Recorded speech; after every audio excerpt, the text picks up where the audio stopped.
Quelle attitude adopter en tant qu'enfant de Dieu lorsque, quelque temps après votre mariage, votre conjoint refuse de prier en tant qu'enfant de Dieu, en tant que chrétien? C'est de cela que nous allons parler dans cette vidéo.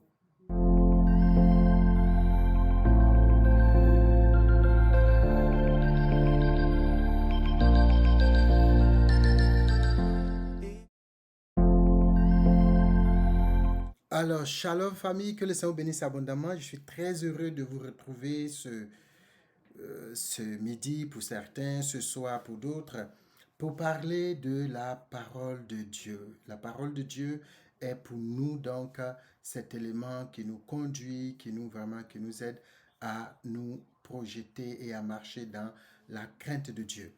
Alors, la question que j'ai posée au début, c'est de savoir, vous savez, très souvent on a célébré les mariages avec beaucoup de bruit, les frères se sont rencontrés, tout le monde était convaincu que c'était le plan de Dieu de se marier.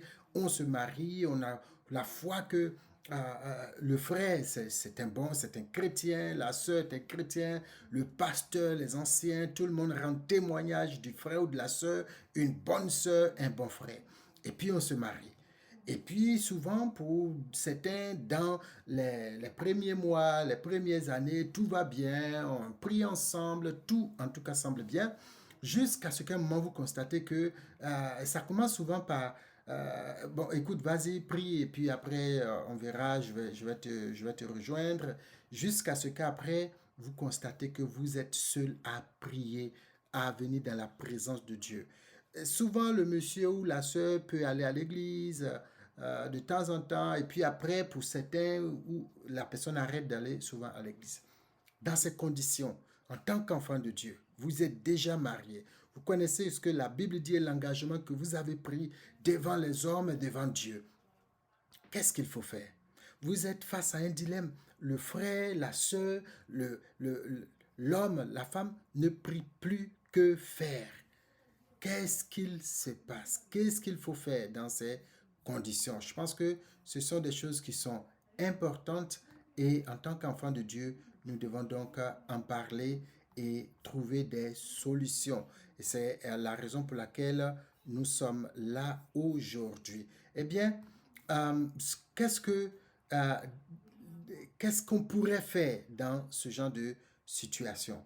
Pour moi, j'estime que la première des choses à faire, c'est de trouver, d'identifier les causes.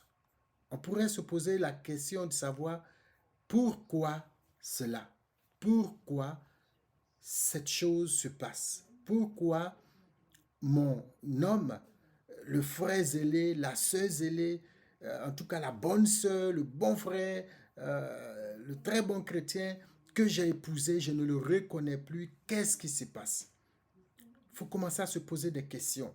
Et il faut être très à l'aide parce que souvent, on se laisse euh, entre griffes entraîner dans bon, vas-y, après je viens, vas-y, après je viens, je suis fatigué, je suis toujours au boulot, je suis fatigué, quand je reviens de travail, je n'ai pas le temps et tout ça. Maintenant, il faut prendre, parce que souvent, ce sont des choses qui cachent beaucoup d'autres réalités. Il y a, par exemple, des gens qui ont rendu des témoignages. Moi, mon couple, nous, on ne l'a pas vécu et je prie Dieu qu'on ne le vive jamais. Et je prie Dieu pour toi aussi. Mais quand cela arrive et que la personne ne veut plus prier, quand vous le constatez, il faut aller à la source. Il faut aller chercher qu'est-ce qui se passe. C'est très important euh, de savoir ce qui se passe parce que cela va déterminer comment est-ce que vous allez donc suivre. Aujourd'hui, on va parler de trois choses qui sont importantes. Un témoignage d'un frère, en fait, qui est devenu aujourd'hui un pasteur. Après, quand ils se sont mariés, il était vraiment très bien jusqu'à ce que il commence à voir des images de nudité sur les réseaux sociaux, sur les, les sites dédiés à ces choses. Et cela va commencer à affecter de façon négative son identité, ce qu'il pense de qui il est en tant qu'enfant de Dieu. Conséquence, il a totalement cessé de prier. Et sa femme ne le savait pas, puisque généralement ce sont des choses qu'on cache et qu'on fait dans le secret. Jusqu'à ce que Elle creuse, elle creuse, elle creuse et que finalement, il a, après avoir pris du temps, qu'il puisse vraiment s'approcher pour dire, en fait, je ne me sens pas enfant de Dieu parce que voici ce que je vis. Et là, la femme va pouvoir l'aider pour que les deux puissent sortir de cette situation. Donc, la première action à mener, c'est vraiment de trouver la cause. Est-ce que le frère, la sœur a connu un péché quelque part qui fait que il y a comme une sorte comment on appelle ça en français là, de, de remords ou bien de problème d'identité en tant qu'enfant de Dieu qui naît suite à un péché? Est-ce qu'il n'y a pas donc une frustration dans le foyer qui fait que le frère, la soeur ne veut plus prier, soit avec vous, ou bien qu'il ne veut plus, jamais, plus prier du tout. Donc, il faut chercher quelles sont les différentes causes, aller à la racine du problème. Maintenant, quand vous avez donc vous êtes dans cette démarche, elle ne sera pas forcément terminée. Il faut commencer à faire la chose suivante. Rappelez-vous que quand vous êtes dans le foyer, que ce soit la femme ou l'homme, votre foyer, votre maison est un champ missionnaire pour vous. On n'a pas besoin d'être pasteur, parce que nous ne sommes pas pasteurs tous ici, hein? Moi non plus. Mais votre maison, vous êtes le ou la pasteur, si ça se dit. Mais en tout cas, vous êtes pasteur sur votre maison. Et si l'homme, par exemple, arrivait à cesser d'avoir une vie de prière dans la maison, ça veut dire la femme, vous devez donc prendre le relais en tant que pasteur de la maison, en tant que missionnaire dans la maison pour le salut de tous ceux qui vivent dans votre maison. En conséquence, vous devez prier.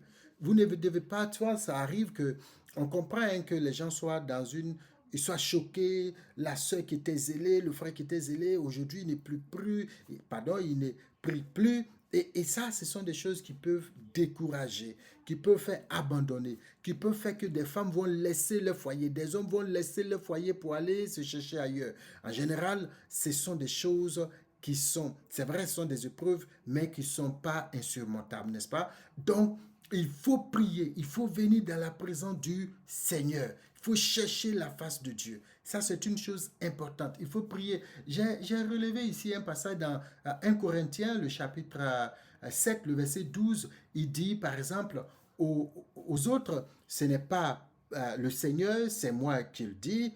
Si un frère a une femme non croyante et qu'elle consente à habiter avec lui, qui ne la répudie point.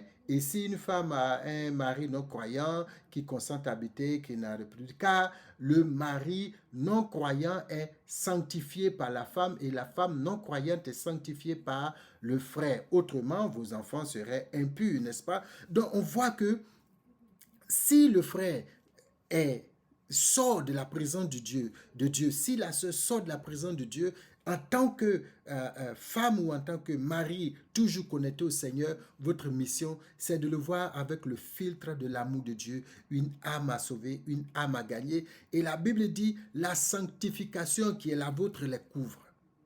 Donc, c'est important d'avoir conscience de cela. Ils sont sanctifiés, ils sont protégés parce que vous êtes sanctifiés, parce que vous êtes dans une alliance. Donc, il faut donc vous mettre cela en tête et puis prier, prendre le taureau par les cornes et prier pour le salut, pour le rachat, pour que cette personne puisse revenir au Seigneur. J'aime bien Proverbe 21.1, ce qui cause beaucoup avec moi le savent. Proverbe 21.1 dit, la Bible dit, le cœur du roi est comme un courant d'eau dans les mains de l'Éternel, il incline là où il veut, n'est-ce pas? Donc ça veut dire que Dieu peut changer l'attitude, le cœur, guérir votre conjoint qui a abandonné pendant que vous êtes dans le mariage les voies du Seigneur. Donc, la première des choses, c'est important, c'est d'être en mission. C'est vraiment de travailler dans l'amour. C'est de ne pas accuser, dire à chaque fois, oui, toi, tu n'es plus chrétien, je suis déçu de toi, je suis vraiment découragé, je ne sais même pas pourquoi je me suis mis avec toi, peut-être que je me suis laissé tromper par le Seigneur. Non, non, non, non, non, ce n'est pas le moment de faire toutes ces choses. Le moment, c'est de rechercher la présence de Dieu, de prier pour que cette personne soit sauvée à nouveau et qu'elle revienne au Seigneur. S'il y a une nécessité de se repentir, que la personne puisse se repentir. Si vous savez par exemple que c'est la cause, c'est un péché, c'est de prier pour que le Saint-Esprit puisse travailler dans son cœur pour qu'il puisse se repentir et puis reprendre votre vie. Si par exemple la personne était fâchée avec vous parce que vous avez fait quelque chose qui l'a blessé, qui l'a froissé, eh bien, dans la prière, c'est de pouvoir amener la personne à vous pardonner et puis à reprendre votre vie de prière commune. Parce que c'est ensemble que vous allez réussir dans votre foyer. Si vous ne priez pas ensemble, cela crée une brèche dans votre vie spirituelle au niveau familial. Donc ça, c'est un élément important et très important. Deuxième chose, c'est que vous ne devez pas vous oublier. Il est important que vous sachiez que vous devez vous protéger aussi. Pas que vous protégez de lui, mais protéger votre foi. Comme je l'ai dit au début, vous savez, ce sont des choses qui peuvent blesser. Vous pouvez vous sentir trahi. Des gens, des partenaires de destinée que vous aviez vus dans la prière, des gens qui au début vous ont montré qu'ils étaient des hommes et des femmes de prière consacrés au Seigneur et puis tout d'un coup relâchent tout. Vous pouvez vous sentir trahi. Et ça, vous ne devez pas laisser cette déception, cette perception des choses vous entraîner vous aussi loin de la présence du Seigneur ou bien même carrément haïr la personne, ce qui vous fait pécher, mais plutôt gardez votre cœur, gardez votre paix. Jésus dit, je vous donne ma paix. Ce n'est pas celle que le monde donne avec parce que tu as eu un peu d'argent, mais parce que tu as réussi ici. Non, une paix qui vous fait même ronfler quand il y a les tempêtes. Quand il y a les tempêtes. Donc ça, c'est important. J'ai vu un post de M. Assalfo qui a pris une photo avec Pasteur Sanogo et qui disait, quand tu es dans l'avion avec le Pasteur Sanogo, tu peux dormir en paix. C'est une manière de dire que dans une relation, eh bien, quand vous êtes avec le Seigneur, quand le Seigneur est là, vous pouvez dormir en paix. C'est pour cela que c'est important que vous puissiez vous protéger dans votre foi, gardez votre foi dans le Seigneur. Ce sont des éléments qui sont importants. Et parce qu'on ne veut pas faire de longues vidéos, j'ai dit, et nous avons déjà fait pratiquement 10 minutes passées, la dernière chose, c'est que, je l'ai noté ici, vous devez être un modèle de foi. Un modèle de foi pour la personne, pour le conjoint. Ça veut dire que quand lui, il est dans la turbulence, ou elle est dans la turbulence, c'est qu'elle ne comprend pas ce qui se passe ou qu'elle n'a plus envie. Mais quand elle vous regarde, quand il vous regarde, qu'elle voit ou qu'il voit que la foi est encore là. Et ça, c'est la résultante du deuxième point qu'on a abordé. Vous protégez, vous gardez votre foi. C'est très important parce que c'est une des choses qui va ramener cette personne dans la prière, dans la présence du Seigneur. Le fait que vous êtes toujours aimable, vous êtes toujours serviable, vous n'avez pas changé parce que elle ou lui, il a changé. Cette chose, cette constance dans la foi, cette constance dans l'amour, cette constance dans la capacité de comprendre la souffrance et d'être dans l'empathie pour l'autre va forcément amener cette personne au changement. C'est la dernière chose que je voudrais dire pour me résumer. Quand vous avez un conjoint qui ne prie plus avec vous ou qui ne prie plus du tout, qui a abandonné la foi, ce n'est pas le moment vous d'abandonner cette personne, c'est plutôt de voir cette personne au filtre, avec le filtre de l'amour du Seigneur, de prier pour elle, de garder vous-même votre foi et votre cœur et d'être un modèle de foi et de chrétien pour la personne. Cette vidéo, elle a été tout de suite très rapide, alors que je n'ai juste que développé 2 points. Le troisième, j'ai juste survolé. Mais je voudrais vous bénir, que le Seigneur bénisse abondamment. Merci de suivre nos vidéos. Je prie le Seigneur et que Dieu vous bénisse abondamment pour tous ceux qui partagent, pour tous ceux qui commentent, pour tous ceux qui like. Like, il n'y a pas en français, qui aiment, parce qu'il y a plusieurs. Il y a liker simple, il y a avec cœur, tous ces trucs-là. Bon, en tout cas, pour tous ceux qui interagissent avec nos vidéos, que le Seigneur bénisse abondamment.